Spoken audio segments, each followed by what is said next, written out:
এই সূরা যারা তেলাওয়াত করবে তাদের কবরের আযাব হবে না। কবরে যাওয়া লাগবে কি লাগবে না? যাওয়া লাগবে না। কার কার হাত তোলেন? একজনও নাই। সবাই কবরে যাবেন। একদিন মাটির ভেতরে হবে ঘরে মন আমার, কেন বান্ধ দালান ঘর? প্রাণ পাখি উড়ে যাবে পিঞ্জর ছেড়ে, ধরা ধামে সবই রবে তুমি যাবে চলে। বন্ধু বান্ধব যত মাতা পিতা দ্বারা সুত সবই হবে তোমার পরে মন আমার, কেন বান্ধ দালান ঘর? একদিন মাটির ভেতরে হবে ঘরে মন আমার, কেন বান্ধ দালান ঘর? চিল্লায় বলেন ঠিক কিনা? যাওয়া লাগবে, কেউ বাঁচতে পারবে না। দাদা চলে গেল, বাবা চলে গেল, মামা চলে গেল, আমারও যাওয়া লাগবে। সেলিব্রিটি চাই, আরো সম্পদের পাহাড় চাই।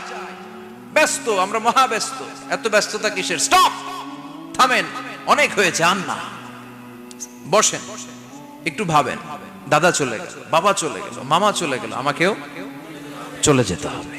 মাঝে মাঝে কবরস্থানে যাবেন, যে একটু দেখবেন এই কবরস্থানে শিশুরা শুয়ে আছে, কিশোররা শুয়ে আছে, আপনার মতো তাগড়া যুবকরা শুয়ে আছে, ওদেরও রক্ত গরম ছিল আপনার মতো।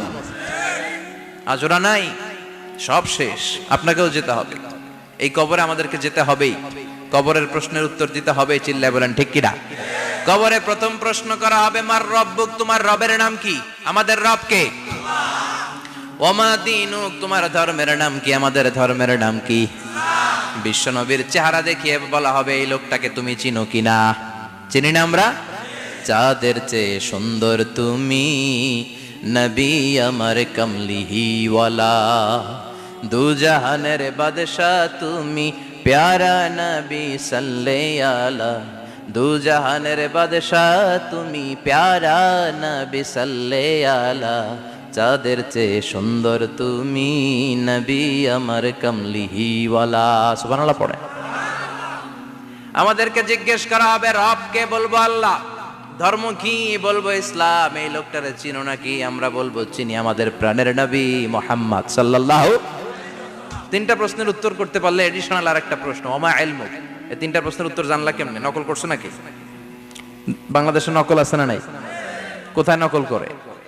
হ্যাঁ, কিছু লিজেন্ড আছে দেখি, একেবারে জামার ভিতরে নকল, টুপির ভিতরে নকল, স্কেলের ভিতরে নকল, মৌজার ভিতরেও নকল। আছে না নাই? কথা বলেন। ফেরেশতারা বলবে, তুমি তিনটা প্রশ্নের উত্তর করলে কি করে? আপনাকে বলতে হবে, আমি কোরআন থেকে শিখেছি, আমি হাদিস থেকে জেনেছি। চিল্লায় বলেন ঠিক কিনা? তখন ফেরেশতারা বলবে, আহলান ওয়া সাহলান, মারহাবান, কংগ্রাচুলেশন, তুমি উত্তর করতে পেরেছো। ইফসাহু লাহু কবরুহু ৭০ যিরান, আপনার কবরটারে ৭০ হাত লম্বা বানিয়ে দেয়া হবে। ইফতাহু লাহু বাবুন ইলাল জান্নাহ, জান্নাতের দিকে দরজা করে দেয়া হবে। ইউলবাসু মিন লিবাসিল জান্নাহ, জান্নাতের পোশাক পরিয়ে দেয়া হবে। আর বলা হবে, নাম কানাউমিল আরুস, বাসর রাতে কনেকে নিয়ে বর যেমনি শান্তির ঘুম, আরামের ঘুম দেয়, তুমিও ঘুম দাও, ঘুমাও। You should get some sleep now, you are very tired man, ঘুমাও, অনেক হয়েছে, ঘুমাও। তোমার এই ঘুম কেউ ভাঙাবে না, ইসরাফিলের সিঙ্গার ফুৎকার ছাড়া। আল্লাহ লম্বা ঘুম যেন দিতে পারি, তৌফিক দাও। আর যারা ইসলাম বিরোধী, কোরআন বিরোধী, বিশ্বনবী বিরোধী, তাদেরকেও প্রশ্ন করা হবে, তোর রব কে? মার রব্বুক, সে বলবে, লা আদরি, আমি কিছু জানি না, আমি মাফ চাই, দোয়াও চাই। কথা কন, জানি না, আমি কিছুই মনে করতে পারছি না, আমি কিছু জানি না, আমার ধর্ম নাই, কর্ম নাই, আমার ধর্ম যার যার, উৎসব সবার, আমার কোনো ধর্ম টর্ম নাই, আমার কোনো নামাজ রোজা নাই, আমার কোনো রব নাই। দ্বিতীয় প্রশ্ন, ওমা দীনুক, তোর ধর্মের নাম কি? সে বলবে, ধর্ম কি? আমি জানি না, আমি ধর্মরে গালি দিতাম, আমি দুনিয়া ইসলাম রে বাস দিতাম, আমি আলেম ওলামাদের বিরোধিতা করতাম, আর শাহবাগের মঞ্চে উঠে ভাষণ দিতাম। আছে না নাই? সব গুমর ফাঁস হয়ে যাবে। ইয়াউমুত তাকাবুন, এরপর বিশ্বনবীর চেহারা দেখিয়ে বলা হবে এই লোকটারা চিনো নাকি? সে বলবে চিনি না, তবে আমার বন্ধুরা তার বিরুদ্ধে ব্লগে লিখতো, আমিও ব্যাড ব্যাড কমেন্টস করে দিতাম, এই লোকটার বিরুদ্ধে আমি কার্টুন বানাতাম, এই বিশ্বনবীর বিরুদ্ধে আমি কথা বলতাম। চিল্লায় বলেন ঠিক কিনা? ফেরেশতারা বলবে লা দারাইতা ওয়ালা তালাইতা, তুই তো কিছুই পারলি না, তুই তো কপাল পোড়া। ফায়ুত্রাকু বিমাতারিকা মিন হাদিদ, লোহার হাতুড়ি দিয়ে পিটিয়ে ওর মাসেলগুলো থেতলে ফেলা হবে। ওয়ায়ুকালু লিল আরদি ইলতাইমি, কবরের দুই পাশের মাটির বলা হবে চাপ দে, এমন চাপ দিবে ফাতাখতালিফা আদলাউহু, ডান পাশের পাজরের হাড্ডি বাম দিকে ঢুকে যাবে, বাম পাশের পাজরের হাড্ডি ডান পাশে ঢুকে যাবে। কিয়ামত পর্যন্ত এই মারামারি চলবে। আল্লাহ এরকম ভয়ঙ্কর পরিস্থিতি থেকে আমাদেরকে বাঁচাও। ওই কবরের আযাব থেকে বাঁচার দরকার আছে না নাই? বিশ্বনবী বললেন যে ব্যক্তি রাত্রিবেলায় সূরাতুল মুলক তেলাওয়াত করবে তার কবরের আযাব হবে না। ইন্না হাযিহি সূরাতুন আযীমা মানিআতুন মিন আযাবিল কবর, এই সূরাটা এমন সূরা, সাধারণ কোন সূরা না। এই সূরাতুল মুলক যে রাত্রিবেলায় তেলাওয়াত করবে তার কবরের আযাব থেকে তারে বাঁচিয়ে দিবে কে? নাম্বার 1 ফাজিলাত, স্ট্যাটাস, মনে থাকবে তো? 2 নাম্বার স্ট্যাটাস শাফাআত লি সাহিবিহা, এই সূরাটা এই সূরার তেলাওয়াতকারীর জন্য কিয়ামতের দিন সুপারিশ করবে। কোরআন সুপারিশ করবে, চারটেখানি কথা না। কোরআন যদি আপনার বিরুদ্ধে দাঁড়ায় আপনার জান্নাত ক্যান্সেল, আর কোরআন যদি আপনার ব্যাপারে আল্লাহর কাছে রেকমেন্ডেশন করে জান্নাত আপনার জন্য ওয়াজিব করে দিবে কে? এজন্য বিশ্বনবী বললেন শাফাআত লি সাহিবিহা, কিয়ামতের দিন তেলাওয়াতকারীর জন্য আল্লাহর কাছে সুপারিশ করবে। 2টা গেল। 3 নাম্বার বিশ্বনবী বললেন খাসামাত আন সাহিবিহা, এই সূরাটা কিয়ামতের দিন এই সূরার তেলাওয়াতকারীর পক্ষ নিয়ে আল্লাহর সাথে ঝগড়া করা শুরু করে দিবে, আল্লাহর সাথে ডিবেট করবে, ঝগড়া করবে, যতক্ষণ না হাত্তা আদখালাহুল্লাহুল জান্নাহ। হাদিসের টেক্সট হচ্ছে যে যতক্ষণ না আল্লাহ তাআলা তাকে জান্নাতে না ঢুকায় ততক্ষণ ওই সূরার তেলাওয়াতকারীর পক্ষ নিয়ে আল্লাহর সাথে বিতর্ক, ঝগড়া, তর্ক চলতেই থাকবে। সুবহানাল্লাহ, আরো আসতে বলেন। আবার বিশ্বনবী বললেন মান ক্বারা বিহা ফি লাইলাতিন ফাকাদ আকসারা ওয়া আতওয়াবা, রাত্রিবেলা এই সূরাটা যে তেলাওয়াত করবে পুরো রাত্রিটারে বরকতময় করে দিবে কে? এজন্য বিশ্বনবী আবদার করে, আবেদন করে আমাদের কাছে বলে গিয়েছেন, আমি চাই আমার প্রতিটা উম্মতের হৃদয়ে এই সূরাটা গাঁথা থাক, আমি চাই আমার প্রতিটা উম্মতের সিনার ভিতরে এই সূরার 30টা আয়াত গ্রথিত করা থাক। সুবহানাল্লাহ পড়েন।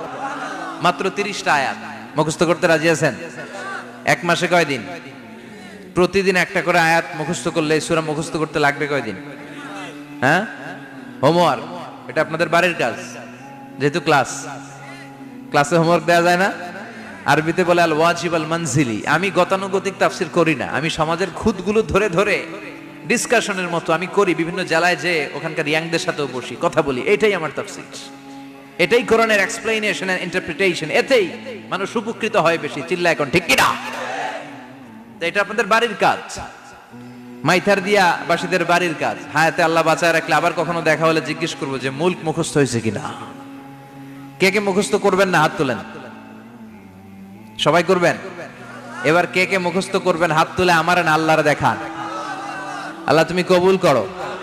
আরো জোরে পড়েন আমিন। হাত নামান। এই সূরাটা it's an eye opener for you, এটা আপনার চোখ খুলে দিবে। এই সূরাটা আপনার চোখকে খুলে দিবে, আপনার ঘুমন্ত বিবেককে জাগিয়ে তুলবে। স্রষ্টার ব্যাপারে আপনার যদি কোনো সাসপিশন থাকে, সন্দেহ থাকে, এই সন্দেহের পাহাড়কে ভেঙে এই সূরা চুরমার করে দিবে। চিল্লায় বলেন সুবহানাল্লাহ।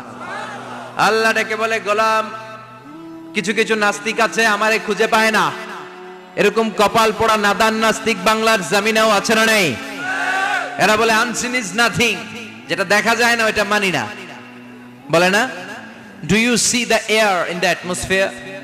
বাতাসে, বায়ুমণ্ডলে যে বাতাস ঘুরে বেড়ায় এটা কি তুমি দেখো? তো মানো কেন? Why do you believe on that? Why do you believe on air? বাতাস বিশ্বাস করস কেন? কপাল পোড়া নাস্তিকরা বাতাস মানে না। কথা কন। Do you see the bad headache someone feel in his head and he is shouting? মাথার ব্যথায়, মাইগ্রেনের পেইনে যখন কেউ চিৎকার করে তার মাথার ব্যথা দেখা যায়। আমার এখন প্রচন্ড মাথা ব্যথা যদি হয়, আপনারা দেখতে পাচ্ছেন তো, নাস্তিকরা কি মাইগ্রেনের পেইন বিশ্বাস করে না? মাথা ব্যথা বিশ্বাস করে কি করে না? বাতাস বিশ্বাস করে কি করে না? কয় আনসিন ইজ নাথিং, যেটা দেখি না ওটা বিশ্বাস করি না, কপাল পোড়া। আল্লাহ ডেকে বলে, গোলাম আমার সৃষ্টির দিকে তাকা, আকাশের দিকে তাকা, বাতাসের দিকে তাকা, সাগরের দিকে তাকা। সাগরের মধ্যে আমি আল্লাহ আছি না নাই?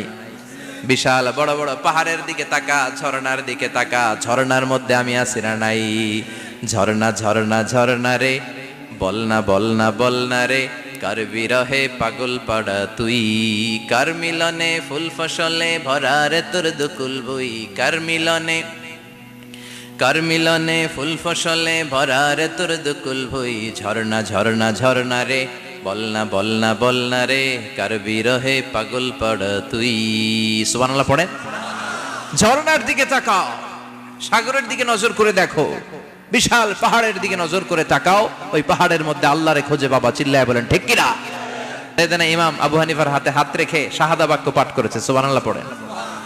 ঝিনুকের ভেতর লুকিয়ে থাকে যেমন মতি, ঝিনুকের ভেতর লুকিয়ে থাকে যেমন মতি, কালমা শাহাদাতে আছে আল্লাহর জ্যোতি, কালমা শাহাদাতে আছে আল্লাহর জ্যোতি।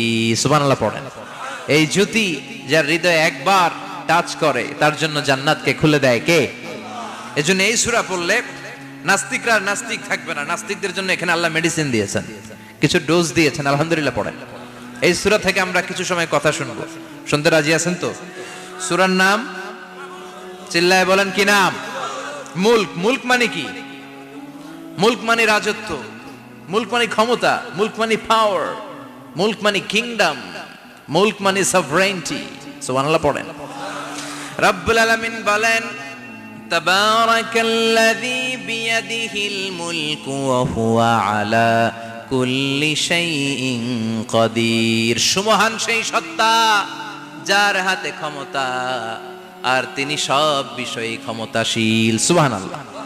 তাবারাকাল্লাযী বিয়াদিহিল মুলক, মহামহিম সে সত্তা, সুমহান সে সত্তা, বিয়াদিহিল মুলকু, যার হাতে ক্ষমতা। ক্ষমতা কার হাতে?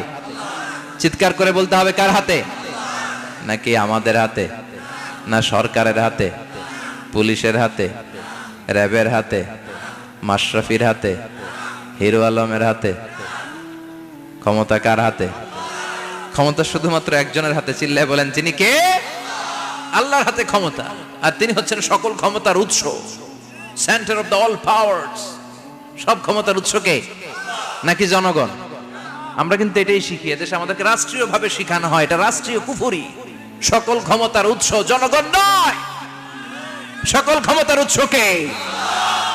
উনি ক্ষমতার উৎস, তিনি ক্ষমতাশীল, মহা ক্ষমতাধর, তার ক্ষমতার সাথে কারো তুলনা হয় না। আমাদের কি ক্ষমতা আছে? কথা বলেন। বল্লা পোকার কামড় খাইছেন? হ্যাঁ, মৌমাছি কামড়াইছে? মৌমাছি কামড়াইলে চিল্লাচিল্লি শুরু করে, তো কি ক্ষমতা আছে আপনার? বল্লা কামড় মেয়েরা দেয় দৌড়, ওটা ধরে যে মার মইটাও পারি না। কুত্তায় কামড়াইলে আমরা কুত্তারে কামড়াইতেও পারি না। কথা বলেন। আমরা নাকি ক্ষমতার মালিক। পিছন থেকে কেউ যদি বলে হুজুর সাপ, মজা করে বলছি, এতই ভয় পাইছি। আসলে যদি ফাঁস করে আসতো সব দৌড়। স্লোগান দেওয়ার বেলায় লিল্লাহে তাকবীর, আল্লাহু আকবার, আমার ভাই তোমার ভাই, কাপায় ফেলামো নামায় ফেলামো। কথা বলেন। আর যদি পেছন থেকে কেউ আওয়াজ করে বলে সাপ, দৌড়। আপনারা কি দৌড় দিবেন? আমরা এদিক দিয়ে দৌড় দিব। কথা কন। চাচা আপন প্রাণ জীবন বাঁচানোর জন্য ভয়ে পাগল। সাপ লাগবে না, ভাও ব্যাং চিনেন? মাইথার দিয়ে নাই বোধহয়, আছে আছে। কি করে? খালি লাফায়। 10টা ভাও ব্যাং যদি ছেড়ে দেওয়া হয়, স্টেজে 2টা আর বাকি 8টা এদিকে, ভাও ব্যাং আর কি লাভ দিবে? এরসে লাফালাফি শুরু করবো আমরা। কথা বলেন। আর আমরা দাবি করি আমরা ক্ষমতার উৎস। কোনো ক্ষমতা নাই। একবার ডায়রিয়া হলে 3বার টয়লেটে গেলে আর চেহারার দিকে তাকানো যায় না। কারে মাফ করে দে, আই মরে যাইও, আই হাইতান ন, আছে না নাই? তো পারবেন না কেন? আপনি না ক্ষমতার উৎস, আপনি না ক্ষমতার উৎস। আরে আপনার তো কোনোই ক্ষমতা নাই। খলিকাল ইনসানু দাঈফা, মানুষকে দুর্বল থেকে দুর্বল করে তৈরি করেছে কে? এজন্য রাব্বুল আলামিন বলেন তাবারাকাল্লাযী বিয়াদিহিল মুলকু ওয়া হুয়া আলা কুল্লি শাইইন কাদির। সুমহান সেই সত্তা যার হাতে ক্ষমতা। চিল্লায় বলেন ক্ষমতা কার হাতে? আমাদের হাতে কোনো ক্ষমতা নাই। আমরা হলাম দুর্বল। আমরা কি? দুর্বলের ঘরের দুর্বল। আমরা যখন জন্মেছিলাম দুর্বল। আমার ছোট্ট একটা মেয়ে আছে, আমি অবাক হয়ে থাকি যে আমিও তাইলে ছোটবেলায় এরকম ছিলাম, না খাওয়ালে খেতে পারে না, পেশাব পায়খানা করে, ঘর নষ্ট করে, বমি করে, দাঁড়াতে পারে না, শুইতে পারে না, লালা পড়তে থাকে, ক্লিন করতে হয়, সব সময় তাকে আল্লাহর আদেশে দেহে ঢুকে, আল্লাহর আদেশে বের হয়ে যায়, ঠিক কি না? এই যে ছোট্ট বাচ্চাটার দেহের ভিতরে যে রুহু ঢুকলো, কে দিল? 120 দিনের আগে মানব শিশুর দেহের ভিতরে কিন্তু রুহের ফুৎকার হয় না। সহিহ বুখারীর বর্ণনা 40 40 40 340 কত কথা বলেন? প্রথম 40 থাকে নুতফা, তারপরের 40 হয় আলাকা, তারপরের 40 হয় মুদগা, sperm drop, blood clot and then the little flesh. ছোট্ট নাপাক পানি ছিলাম, শুক্রাণু ছিলাম। আমরা কি ছিলাম? শুক্রও ছিলাম না, শুক্রাণু, শুক্রের অণু। এক ফোঁটা শুক্রের মধ্যে 20 কোটি অণু থাকে। ওই 20 কোটির একটা ছিলাম আমি আর আপনি। সুবহানাল্লাহ বাড়িতে গিয়ে বললেন। ডিম্ব আমরা ছিলাম না, আমরা ছিলাম ডিম্বাণু। ডিম্বের এই ডিম্বাণু আর শুক্রাণু দুইটা মিলে আল্লাহ আমাদেরকে বানায় ফেললেন জাইগট, সেখান থেকে এমব্রয়ো, তারপরে আস্তে আস্তে ইনিশিয়াল স্টেজগুলো শেষে একটার পর একটা স্টেজ পার করে তিনি আমাদেরকে বানালেন আলাকা, সেখান থেকে মুদগা। আমাদের দেহের ভেতরে তিনি স্কেলিটন ভরে দিলেন, কঙ্কাল, মাথার স্কাল দিলেন, খুলি দিলেন, নাক কান গলা দিলেন, আমার রেসপিরেটরি সিস্টেম চালু করে দিলেন। কত ছোট ছিলাম আমি, ক্ষুদ্র ছিলাম আমি। ফালয়ানজুরিল ইনসানু মিম্মা খুলিকা, খুলিকা মিম্মাইন দাফিক। মানুষের উচিত তার সৃষ্টি প্রক্রিয়ার দিকে নজর করে তাকানো। বাবার পিঠ থেকে সবেগে নির্গত হওয়া পানি দিয়ে মায়ের পেটে তোমারে ঢুকায় দিল কে? নাপাক পানি থেকে ছোট্ট ব্যাঙ্গাচির মতো ছিলাম, জোকের মতো মায়ের জরায়ুর দেয়ালে লেগেছিলাম। সেখান থেকে বড় করতে করতে আমার রেসপিরেটরি সিস্টেম, আমার হেয়ারিং সিস্টেম, আমার সব সিস্টেমগুলো তিনি আমার দেহের ভিতরে সেট করে দিল। চিল্লায় কোন সুবহানাল্লাহ। 120 দিনের সার্টেন পিরিয়ড শেষে তিনি দেহের ভিতরে রুহের ফুৎকার দিলেন। দেয়া মাত্রই আমার রুহুতে ধপ ধপ ধপ শুরু হয়ে গেছে। ওই যে ধপ ধপ শুরু হয়েছে, আজও থামে নাই। এই ধপ ধপ থামলে বাঁচবেন, দম ফুরাইলে আমরা ঠুস হয়ে যাবো, ঠিক কিনা? হায় রে মানুষ রঙিন ফানুষ, দম ফুরাইলে তবু তো ভাই কারোরই নাই একটুখানি। হায় রে মানুষ রঙিন ফানুষ, রঙিন ফানুষ, হায় রে মানুষ। সুবহানাল্লাহ বলেন। সে আল্লাহ বললেন, গোলাম, জীবন আর মরণের মাঝখানে আমি তৈরি করেছি রুহু। পৃথিবীর বিজ্ঞানীরা সব বানাতে পারে, কম্পিউটার বানাতে পারে, প্লেন বানাতে পারে, হেলিকপ্টার বানাতে পারে, রকেট বানাতে পারে, কিন্তু গোটা বিশ্বের সব বিজ্ঞানীরা মিলে কি রুহু বানাতে পারে নাকি? কথা বলেন। গত বছর সোফিয়া নামে একটা রোবট আসছিল না? কথা কন। ওটা মাথা উঁচু করে নিচু করে কথা বলতে চায়, মানুষের মতো হতে চায়। আসলে কি মানুষ? ওটার মধ্যে কি রুহু আছে? রুহু বানাইতে পারবে কেউ? এই রুহু নিয়ে যে কত গবেষণা, মুমূর্ষ রোগীদের উপর গবেষণা চালিয়েছে অনেক। বুলেট প্রুফ গ্লাসের ভিতরে মুমূর্ষ রোগীকে রেখে রেখে তারা চেক করতে চেয়েছে আমেরিকান বিজ্ঞানীরা যে রুহু কোন দিক দিয়ে বের হয়। তারা ওজন করে দেখে, মানুষ মরে গেলে কোন লাশের ওজন বেড়ে যায়, কোন লাশের ওজন কমে যায়। যেটাতে কমে গেছে 2-1 কেজি কমে যায়, তার অবাক।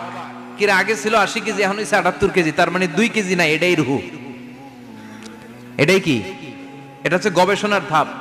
অনেকগুলো মডিউল তারা আনে, অনেক মুমূর্ষ রোগীকে গ্লাস ফিটিং করা, ইন্টেনসিভ কেয়ারে রেখে তারা অবজার্ভ করে, আর অক্সিজেন মাস্ক খুলে দিয়ে তারা দেখে যে লোকটা ছটফট করে কিভাবে মরে। মরার আগে ওজন মাপ ছিল 80 কেজি, মরে গেছে পরে আবার ওজন দিয়ে দেখে 78 কেজি।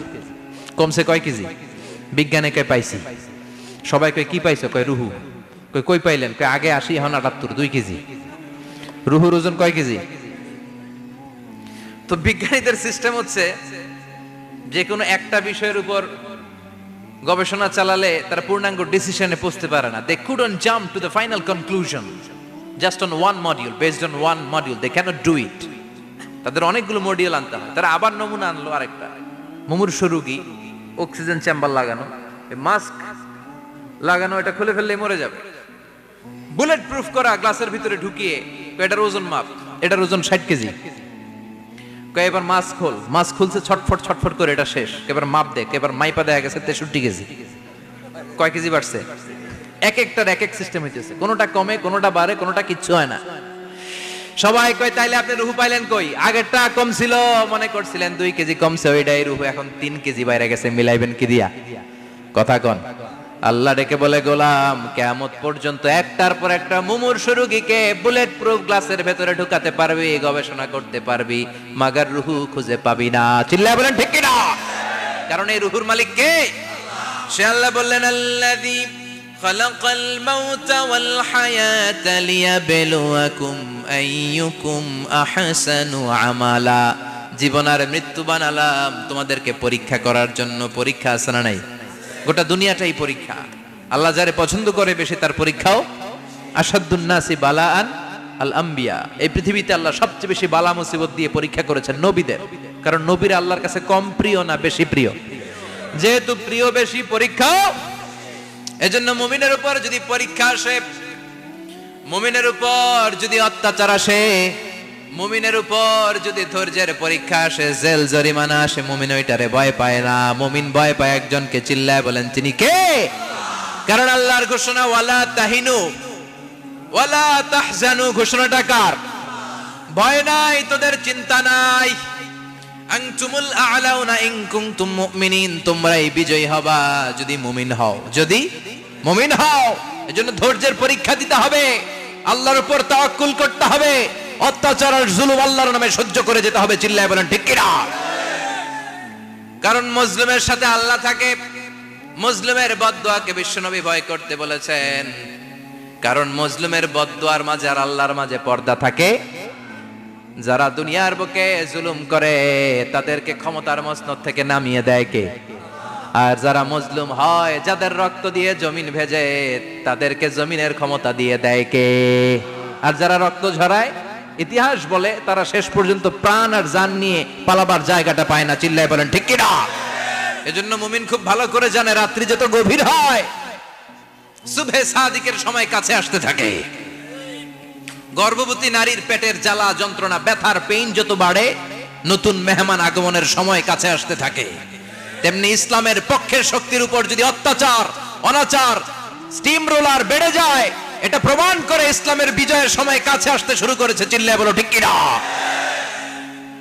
এজন্য রাব্বুল আলামিন ডেকে বলেন, গোলাম লিয়াবলুয়াকুম আইয়ুকুম আহসানু আমালা। কে ভালো আমল করো, কে খারাপ আমল করো, এজন্য আমি জীবন মরণ তৈরি করেছি। চিল্লায় কোন ঠিক কি না? এরপর আল্লাহ বললেন, ওয়ালাকাদ যায়্যানাস সামাআদ দুনিয়া বিমাসাবিহা ওয়া জাআলনাহা রুজুমান লিশ-শায়াতিন। সুবহানাল্লাহ বলেন। ওয়ালাকাদ যায়্যানাস সামাআদ দুনিয়া। মাইকম্যান কোথায়? সাউন্ডটা বাড়াও। এত দুর্বল কেন তোমার সাউন্ড? মনে হচ্ছে আমি মাইক ছাড়া কথা বলছি। সাউন্ডটাকে স্ট্রং করো। ওয়ালাকাদ যায়্যানাস সামাআদ দুনিয়া। I have beautified the closer sky with candles, with light and stars. আল্লাহ বললেন, আমি দুনিয়ার আকাশকে তারা দিয়ে সুশোভিত করেছি। আকাশে তারা আছে না নাই? এগুলো এমনি এমনি হয়েছে না? তৈরি করছে কে? বিশ্বাস হয়? কোনো সন্দেহ আছে? এখন তো লাইটিং ফাইটিং এর যুগে তারার যে কি সৌন্দর্য আমরা বুঝি না। আমরা যখন ছোটবেলা গ্রামে যেতাম, রাতের বেলা তারার মেলা, কি সুন্দর, একটার চেয়ে একটা সুন্দর। শুকতারা, ধ্রুব তারা, সপ্তর্ষি মণ্ডল, 7টা তারার একটা চেইন আছে, চেনেন এগুলো? কি সুন্দর তারা! এগুলো তৈরি করে রেখেছে কে? প্রথম আকাশের মহাশূন্যকে আল্লাহ এই তারকা দিয়ে বিউটিফাই করেছেন। It's a candle. আল্লাহ সাজিয়ে রেখেছেন। আমরা খালি চোখে যেটা দেখি, এটা কিন্তু আকাশ না, এটা প্রথম আকাশ নয়। প্রথম আকাশ যে কত দূরে আমেরিকার নাসার বিজ্ঞানীরাও জানে না। খালি চোখে আমরা যা দেখি, এটা প্রথম আকাশের মহাশূন্য।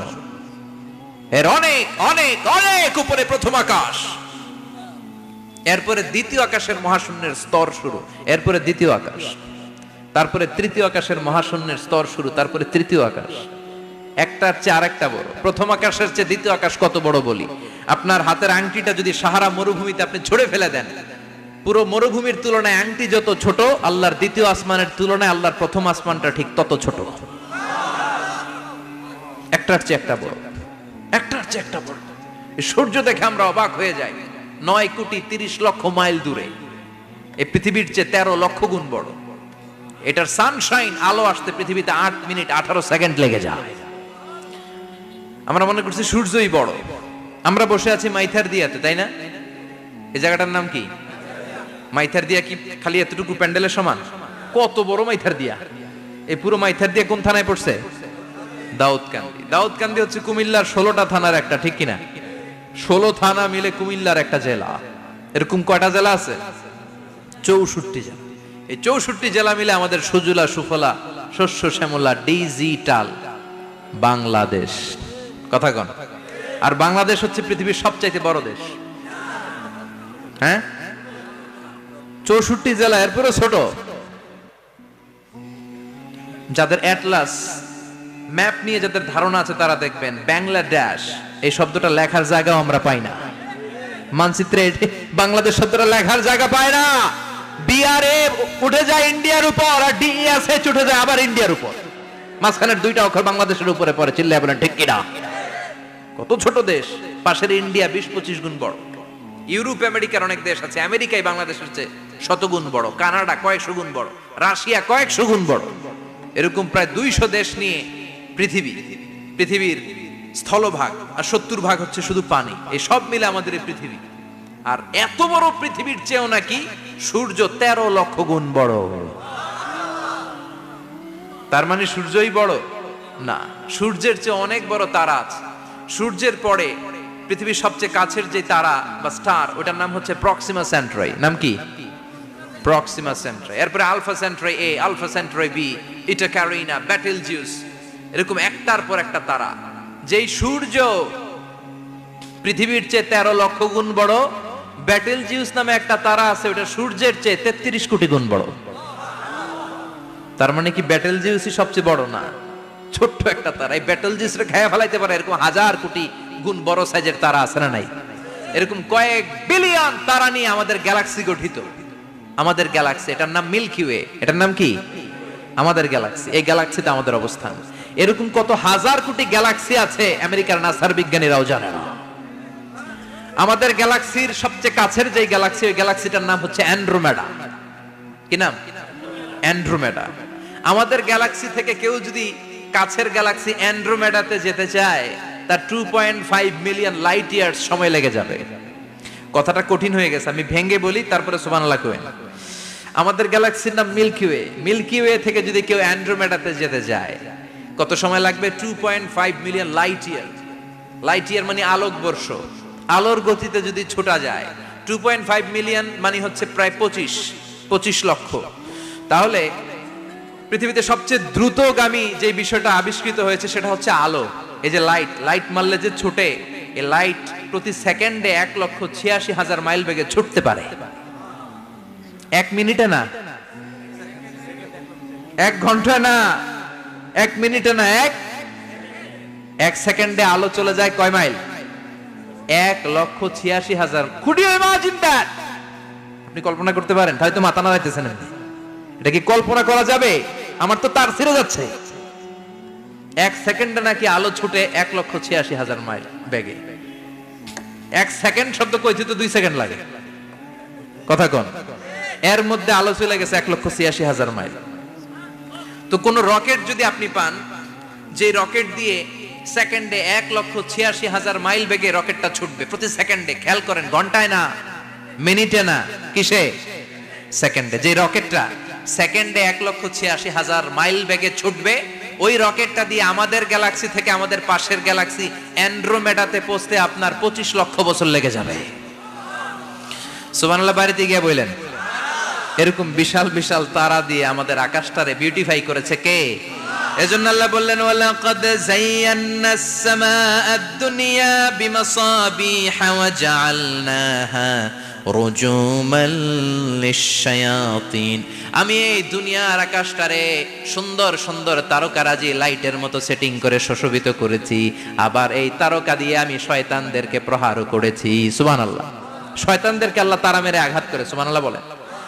এরপরে এই সূরার প্রথম রুকুর শেষে আল্লাহ বললেন, وأسروا قولكم أو اجهروا به إنه عليم بذات الصدور ألا يعلم من خلق وهو اللطيف الخبير আল্লাহ বললেন وأسروا قولكم তোমরা যদি গোপনে কথা বলো أو اجهروا به কিংবা স্পষ্ট করে বলো সব শুনে কে আপনি যেমনি বলেন শুনবে কে বলেনই নাই শুধু মনে মনে ভাবছেন শুনবে কে সুবহানাল্লাহ কইবেন না সাত আকাশের উপরে আরশের উপরে তার অবস্থান সাত জমিনের নিচে কোন গোপনতম প্রকোষ্ঠে কোন ছোট্ট বাক্সের ভেতরে যদি কোনো পিপিলিকা নীরবে হেঁটে যায় আল্লাহ বলে আমি ওই পিঁপড়ার হেঁটে চলার পায়ের আওয়াজটাও শুনতে পাই এজন্য কেউ যেটা শোনে না শুনে কে এরপর আল্লাহ বললেন হুয়াল্লাযী জাআলা লাকুমুল আরদা যালুলান ফামশু ফি মানাকিবিহা ওয়া কুলু মির রিজকি ওয়া ইলাইহিন নুশুর সুবহানাল্লাহ বলেন আল্লাহ ডেকে বললেন গোলাম তোমাদের জন্য জমিনটারে আমি বিছানা বানিয়েছি আল্লাযী জাআলা লাকুমুল আরদা ফিরাশা জমিনটারে বিছানা বানিয়েছে কে এই বিছানার মতো সমতল জমিন দিয়ে তোমরা হেঁটে বেড়াও চলে বেড়াও হেলে দুলে পড়ার সুযোগ নাই ঠিক কি না এই যে মাইথার দিয়ে আজকের যে ময়দান এটা যদি বিছানার মতো সমান না হয়তো বসতে পারতেন কথা কোন এই ময়দানের প্যান্ডেলের এদিক দিয়ে উঁচা এদিক দিয়ে গর্ত এদিক দিয়ে নিচা এদিক দিয়ে খাড়া কেমন হইতো কথা কোন কেউ আমারে দেখতো কেউ দেখতো না কেউ দাঁড়াইয়া কেউ বইসা আছে না নাই কিন্তু জমিনটারে সমতল বানালো কে আপনি যদি বিমান থেকে যদি আপনি দেখেন বিমানের গ্লাস দিয়ে জানলা দিয়ে যদি আপনি নিচের দিকে তাকান আপনি দেখবেন মনে হবে পুরো জমিনটাকে আল্লাহ সবুজ কার্পেট দিয়ে কার্পেটিং করে রেখেছে এই সৌন্দর্য দিয়েছে কে আবার রব্বুল আলামিন বলেন জমিনটারে সমান দেখে কার্পেটিং দেখে মনে করো না তোমরা বেঁচে গিয়েছো আমার দেয়া বিধান আমার জমিনে যদি কায়েম করতে না পারো এই কার্পেটিং করা জমিনের ভেতরে আযাব আছে না নাই এই পুরো জমিনের ভেতরে আছে আগুন আর আগুন আগ্নেয়গিরির অগ্নুৎপাত জ্বালামুখে বিস্ফোরণ করে দিয়ে গোটা বিশ্বটারে মুহূর্তে মেসাকার করে দিতে পারে কে এজন্য আল্লাহ ডেকে বললেন গোলাম আমিনতুম মান ফিস সামাই আন ইয়াখসিফা বিকুমুল আরদা ফাইযা হিয়া তামুর তোমরা কি ভেবেছো নাকি বেঁচে যাবা আমি চাইলেই পুরো জমিনটারে কাঁপিয়ে দিতে পারি আন ইয়াখসিফা বিকুমুল আরদ খাসাফ মানে ল্যান্ডস্লাইড খাসাফ মানে কি ল্যান্ডস্লাইড ভূমিধস ভূকম্পন আর্থকোয়েক আছে না নাই বাংলাদেশে তো ভূমিকম্প হয় না না টের পাইছেন মাঝে মাঝে মাঝরাতে হয় না 3টার দিকে নিজেই দৌড় দিব না বাচ্চারা লইয়া দৌড় দিব লুঙ্গি পইরা দৌড় দিব না লুঙ্গি ছাড়া দৌড়ামু কথা কও এই ভূমিকম্প আছে না নাই আল্লাহ বলে মনে করো না জমিনটা সমতল কার্পেটিং করে দিয়েছি এই কার্পেটিং এর ভিতরেও আগুনের দলা আছে না নাই আবার আল্লাহ বললেন আমিনতুম মান ফিস সামাই আন ইউরসিলা আলাইকুম হাসিবা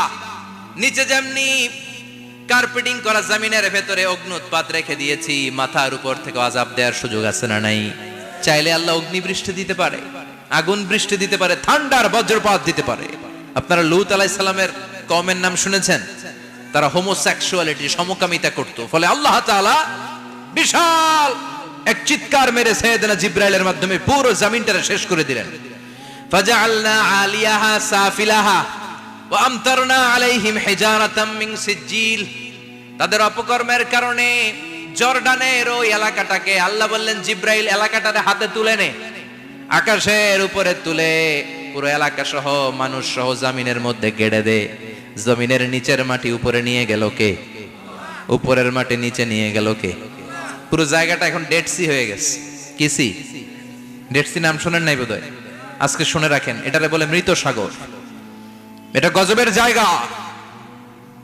ওখানে মানুষও ডুবে না লবণের ডেনসিটি সল্টের ডেনসিটি এত হাই এই পানির মধ্যে এত গজব এর মধ্যে কোনো মাছ জন্মায় না চিংড়ি জন্মায় না কাঁকড়া জন্মায় না ব্যাং হয় না শ্যাওলা হয় না কিচ্ছু বাঁচে না এটা গজবের জায়গা চিল্লায় বলেন ঠিক কিনা যে আল্লাহ জর্ডানের এলাকাটারে ধ্বংস করে দিল ওই আল্লাহ আজও আছে না নাই এই জন্য নিজ দিয়ে তিনি যেমনি আযাব দিতে পারেন ভূমিকম্প দিতে পারেন জলোচ্ছ্বাস দিতে পারেন উপর থেকে তিনি শিলাবৃষ্টি দিতে পারেন কি পারেন না মাইথার দিয়ে কখনো শিলাবৃষ্টি হয়েছিল হ্যাঁ ফসল ক্ষেত শেষ করে দেয় না ছাগল টাগল মরে যায় ছাগল যদি ইয়েতে থাকে ক্ষেতের মধ্যে বড় শিলা মাথায় পড়লে শেষ মানুষও শেষ টিনের চালও শেষ কথা কন এরপরে আল্লাহ যদি উল্কা বৃষ্টি পাঠায় উল্কা যদি পড়ে কই যাবেন কোথায় যাবেন আপনি উল্কা চিনেন মহাশূন্যে বিশাল পাথরের খণ্ড ঘর্ষণ খেয়ে পৃথিবীর ভেতরে ঢুকে যায়। এই পৃথিবীতে সবচেয়ে বড় উল্কাপিণ্ড পড়েছে সাউথ আফ্রিকাতে। সাউথ আফ্রিকার একটা সিটি আছে হোবা সিটি। এই হোবা শহরে 60 মেট্রিক টন ওজনের একটা উল্কা পড়েছিল, যেখানে পড়েছে পুরো জায়গাটা বিশাল খাদ হয়ে গিয়েছে। এরকম একটা উল্কা যদি এখানে পড়ে আজকে, বাঁচার উপায় আছে? যে বিল্ডিং এ আমরা থাকি, রাত্রে বেলায় ঘুমাই আর ধুম্মা চলে ধুম দেখি রাতে, ওই বিল্ডিং এ যদি একটা পড়ে, কথা কন, ডান্স ক্লাব গুলার উপর যদি পড়ে, পতিতালয় যেগুলা আছে ওগুলা যদি পড়ে, যেই হোটেল গুলার মধ্যে আকাম কুকাম হয় ওইটার উপর যদি পড়ে, নাকি আল্লাহর এখন দেয়ার ক্ষমতা নাই? কথা কন। তার মানে বেঁচে গেছো, পার পেয়ে গেছো মনে করো না, নিজ দিয়েও আযাব আছে, উপর দিয়েও আযাব আছে। চিল্লায় বলেন ঠিক কিনা? এজন্য ভয় পেতে হবে একজন সত্তাকে, তিনি কে? সব ক্ষমতার মালিককে। এরপর আল্লাহ বললেন আওয়ালাম ইয়ারাউ ইলা আত-তায়রি ফাওকাহুম সাফাতিন ওয়া ইয়াকবিদনা মা ইউমসিকুহুন্না ইল্লা রাহমান ইন্নাহু বিকুল্লি শাইইন বাসীর। সুবহানাল্লাহ বলেন। আল্লাহ বলেন তোরা নাস্তিক হস কেমন করে? মানুষ নাস্তিক হয় কেমন করে? মানুষ কি মুক্ত বিহঙ্গের দিকে নজর করে তাকায় না? আকাশে মুক্ত বিহঙ্গ নাই? বিহঙ্গ বুঝছেন তো? পাখি। পাখির কথা কোরআনে বললো কে? সুবহানাল্লাহ কইবেন না? ওয়া আরসালা আলাইহিম তায়রান আবাবিল। আবার কাবা ভাঙতে এলে পাঠাওয়া বাবিল। দাও খোদা দাও আমায় আবার উমর দরজ দিল। দাও খোদা দাও আমায় আবার উমর দরজ দিল। সুবহানাল্লাহ পড়েন। এই যে আল্লাহ বললেন ওয়া আরসালা আলাইহিম, তারপর তায়রান আবাবিল। তায়ের মানে পাখি, তায়ের মানে কি? আবার জান্নাতে যারা যাবে তাদেরকে পাখির ভুনা গোশত খাওয়াবে কে? জান্নাতে যাওয়ার সাথে সাথে প্রথমে আল্লাহ আপনাদেরকে মেহমানদারি করবে মাছের কলিজা দিয়ে। খাইবেন? মাছের কলিজার কথা শুনে জিহ্বায় পানি আসছে নাকি? আউয়ালু তুআমিন ইয়াকুলুহু আহলুল জান্নাতি ফাজিয়াদাতু কাবিদিল হুত। প্রথমে মাছের কলিজা, এরপরে পাখির ভুনা গোশত। তার মানে পাখির কথা কোরআনে আছে না নাই? আবার সাইয়েদনা সুলাইমান আলাইহিস সালামের একটা পাখি ছিল, এটার নাম কি ছিল? হুদহুদ পাখি। মাথার উপর দিয়ে চলতো, আর ওইটার চোখে জুমিং পাওয়ার আল্লাহ এত বেশি দিয়েছিল, এটা জমিনে নজর করলে বুঝতে পারতো কয় হাজার ফিট নিচে পানি আছে, পানিটা মিষ্টি না লবণাক্ত না কেমন, দেখে দেখে মুহূর্তের মধ্যে সাইয়েদনা সুলাইমানের কাছে সব তথ্য সরবরাহ করে দিত। কোন সুবহানাল্লাহ। এজন্য আল্লাহ বললেন নাস্তিক গুলো কি পাখির দিকে তাকায় না? এই পাখির দিকে তাকালে পাখির রব আল্লাহরে খুঁজে পাওয়া যায়। পাখির দিকে তাকালে, মুক্ত বিহঙ্গের দিকে তাকালে কেমন করে পাখিগুলো উড়ে যায়। এই পাখিগুলো আকাশে ধরে রাখে কে? মা ইউমসিকুহুন্না ইল্লার রহমান। ওই রহমান ছাড়া কেউ পাখিগুলোর শূন্যে ধরে রাখতে পারে না। কত শত আয়াতে যে আল্লাহ পাখির কথা বলেছেন হিসাব নাই। কত ধরনের পাখি যে আল্লাহ বানিয়েছেন কোনো হিসাব নাই। আপনারা ঘরে জিওগ্রাফিক্যাল চ্যানেলগুলো দেখেন? হ্যাঁ, না জি বাংলা দেখেন? স্টার জলসা, কিরণমালা, কি দেখেন? জিওগ্রাফিক্যাল চ্যানেল দেখবেন। ওখানে দেখবেন একটা পাখি আল্লাহ তৈরি করেছে, পৃথিবীর সবচেয়ে ছোট পাখি, নাম হলো হামিং বার্ড। কি নাম? The smallest bird ever in the world. সবচেয়ে ছোট। এটা প্রাপ্তবয়স্কে 3 থেকে 5 ইঞ্চি লম্বা হয়। এটার পূর্ণ যৌবন এটা লম্বা কতদূর? 3 থেকে 5 ইঞ্চি। এটা প্রতি সেকেন্ডে ডানা ঝাপটাতে পারে 80 বার। কয়বার? আমাদের ডানা আছে না 2টা? আপনি আপনার ডানা 1 সেকেন্ডে কয়বার ঝাপটাতে পারবেন? হ্যাঁ, আমি ঝাপটাইলাম, কয়টা হয়েছে 1 সেকেন্ডে? হ্যাঁ, 3টা 4টা ঝাপটা দিতেই আমার সেকেন্ড শেষ। কিন্তু এই পাখিটা প্রতি সেকেন্ডে তার 2 পাখা ঝাপটায় কয়বার? পৃথিবীর সব পাখি সামনে ওড়ে, তো এই পাখি সামনে যেমনি ওড়ে, এট দ্য সেম টাইম এই পাখি পিছনের দিকে উঠতে পারে। সুবহানাল্লাহ। বাড়িতে যায় বললেন। ইউরোপের আল্পস পর্বতমালায় গুগল করবেন যে আজকে গুগলে লিখবেন যে আলপিন সুইফট একটা পাখি আছে। এই পাখিটা একবার যখন শূন্যে উড়াল দেয়, উড়ন্ত অবস্থায় এটা আকাশে 6 মাস থাকতে পারে। আকাশের মেঘের আপ থেকে পানি খায়, শূন্যে ভেসে বেড়ানো পোকামাকড় ধরে খেয়ে বেঁচে থাকে। 6 মাস পর একবার জমিনে ল্যান্ড করে, নামে কয়েকদিন থেকে আবার উড়াল মারে, আবার উড়াল মারলে আবার 6 মাস। আলপিন সুইফট। আরেকটা পাখি আছে, অদ্ভুত পাখি, নাম হোমা বার্ড। এই হোমা বার্ড উড়ন্ত অবস্থায় ডিম পেড়ে দেয়, আর ওই ডিমটা জমিনে পড়ার আগেই মাঝখানে ডিম ফেটে বাচ্চা বেরোয়, বাচ্চা উঠতে শুরু করে দেয়। এই পাখিগুলোর কথা কোরআনে আছে না নাই? এজন্য আল্লাহ বললেন আওয়ালাম ইয়ারাউ ইলা তাইরি ফাওকাহুম সাফাতিন ওয়া ইয়াকবিদনা মা ইউমসিকুহুন্না ইল্লার রাহমান ইন্নাহু বিকুল্লি শাইইন বাসীর। আল্লাহ বললেন নাস্তিকগুলো কি পাখির দিকে নজর করে তাকায় না? পাখির দিকে নজর করে যদি তাকায় তখন পাখির রব আল্লাহরে খুঁজে পাবে। চিল্লায় বলেন ঠিক কিনা? পাখিকে আরবিতে বললে তয়ের। সবাই বলেন পাখির আরবি কি? বিমানের আরবিও তয়ের। পাখি আরবি যা, বিমান আরবিও। এই পাখি নিয়ে গবেষণা করে বিমান বানাইছে। সুবহানাল্লাহ কইবেন না? আমরা বানাই নাই, আমরা তো খোঁচাখুচিতে ব্যস্ত, আমরা আছি ফতুয়া নিয়ে ব্যস্ত। তুই 20 কারণে কাফের, তোর চাচা 90 কারণে কাফের। তোর চাচা মরলে যেই জায়গায় কবর দেয়া হবে ওই কবরের মাটির উপরে যে ঘাস উঠবে, ওই ঘাস যে গরু খাবে, ওই গরুর দুধ যে খাবে ও কাফের। আছে না নাই?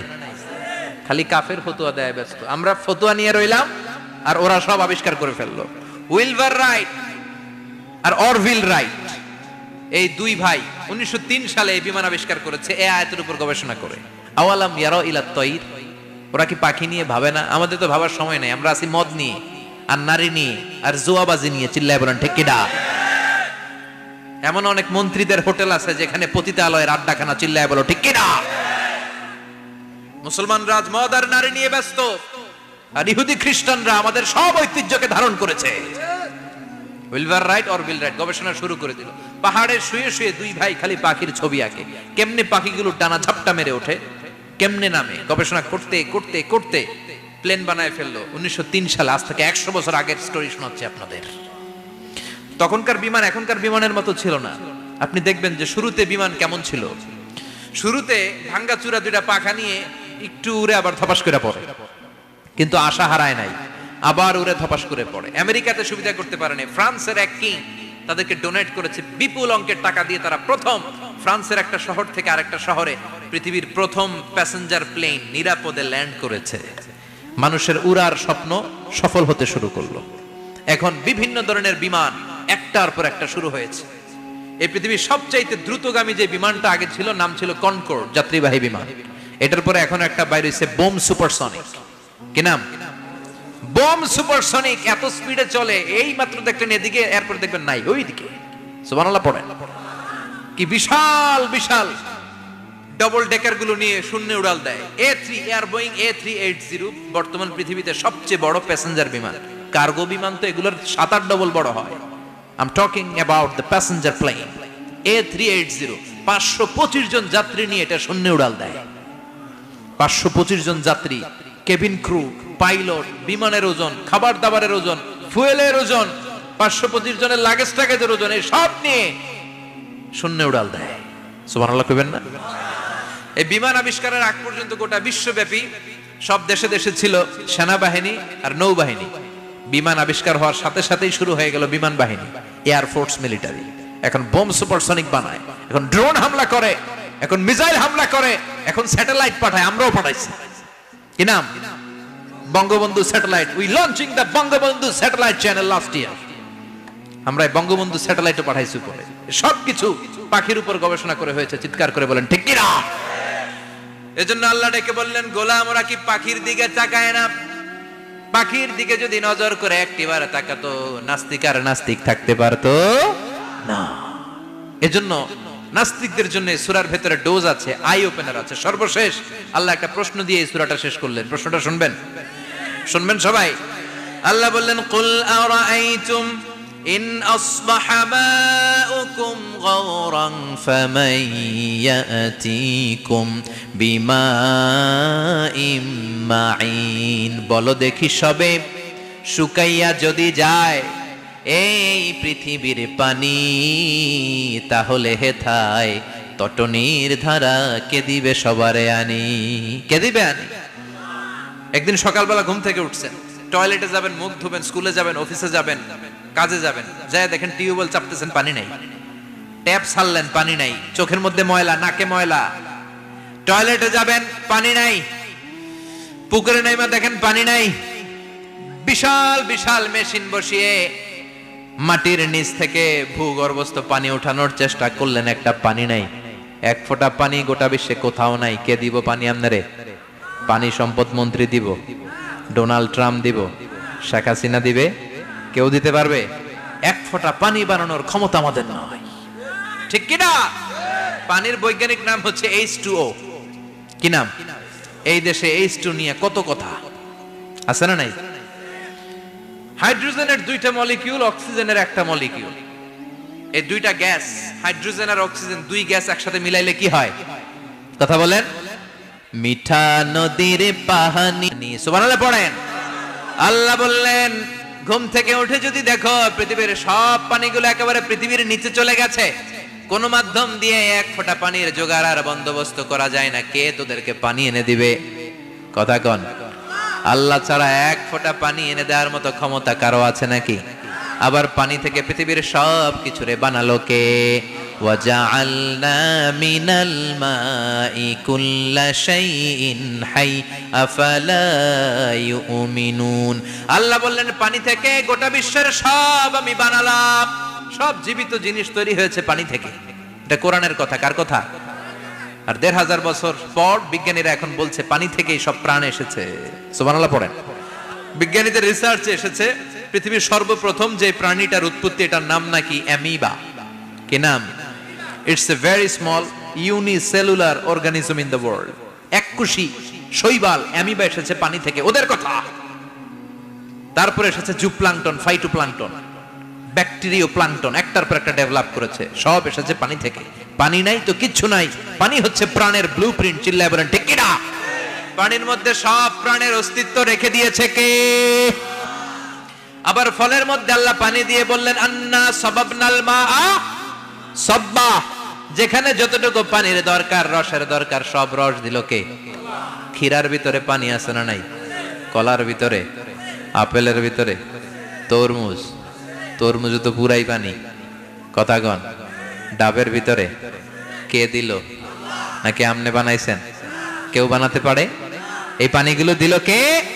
আবার আল্লাহ বললেন মারাজাল বাহরাইনি ইয়ালতাকিয়ানি বাইনাহুমা বারযাখুল লা ইয়াবগিয়ান ফাবিআইয়ি আলাই রাব্বিকুমা তুকাযযিবান। দুই দিকে সাগর বয়ে যায়, একদিকে লোনা পানি, একদিকে মিঠা পানি, একসাথে সাগরটা বয়ে যায়, কিন্তু মাঝখানে এমন ব্লকেজ, একটার পানি আর একটার সাথে মিশে না, আটকায় রাখলো কে? দেখছেন আপনারা কোথাও এটা? কই দেখছিলেন? গোয়ালন্দ, বুড়িগঙ্গার এখানে একসাথে পানি বয়ে যায়, এই জায়গায় পানি এই জায়গায় পানি মিলে না, মিশে না। দাউদকান্দির এখানেও আছে, মিশে না। এর কারণ এই পাশের পানি, এটা ডেনসিটি হাই, বেশি ঘন, এটা ডেনসিটি লো, এটা পাতলা, এটা টেম্পারেচার হাই, এটা টেম্পারেচার কম, এটা লবণ বেশি, এটা লবণ কম, দুইটা দুই পানি একসাথে বয়ে যায়, একটার সাথে আরেকটা মিশে না। এই কারিগরটা কে? চিল্লায় বলতে হবে কে? সেজন্য আল্লাহ বললেন গোলাম পানি দিয়ে আমি বানালাম, পানি ছাড়া বাঁচবি না, এজন্য সব জায়গায় পানির ব্যবস্থা করে দিয়েছে কে? আবার বেশি পানি হলেও মরার ব্যবস্থা আছে না নাই? সাইয়েদনা নূহ আলাইহিস সালামের কওমকে বন্যা দিয়ে ধ্বংস করেছে কে? এজন্য পানি চাইবো কার কাছে? কথা কন। আল্লাহ মেঘ দে পানি দে ছায়া দে রে তুই, আল্লাহ মেঘ দে। সবাই পড়েন না? আল্লাহ মেঘ দে পানি দে ছায়া দে রে তুই, আল্লাহ মেঘ দে। দেয়ার মালিক একজন, তিনি কে? চাইতে হবে কার কাছে? সব ক্ষমতার মালিক কে? নাকি আমরা? আমরা ক্ষমতার মালিক। আর জীবনে কোনোদিন বলবেন মানুষ সকল ক্ষমতার উৎস, এই কথা কোনোদিন বলা যাবে? সকল ক্ষমতার একচ্ছত্র নিরঙ্কুশ মালিকানা একজনের, চিৎকার করে বলতে হবে তিনি কে? বিপদে আপদে সবসময় আমরা তার কাছে চাইবো, তার কাছে ফিরবো। আল্লাহ আমাদের সবাইকে কথাগুলো বুঝার ও আমল করার তৌফিক দান করুন।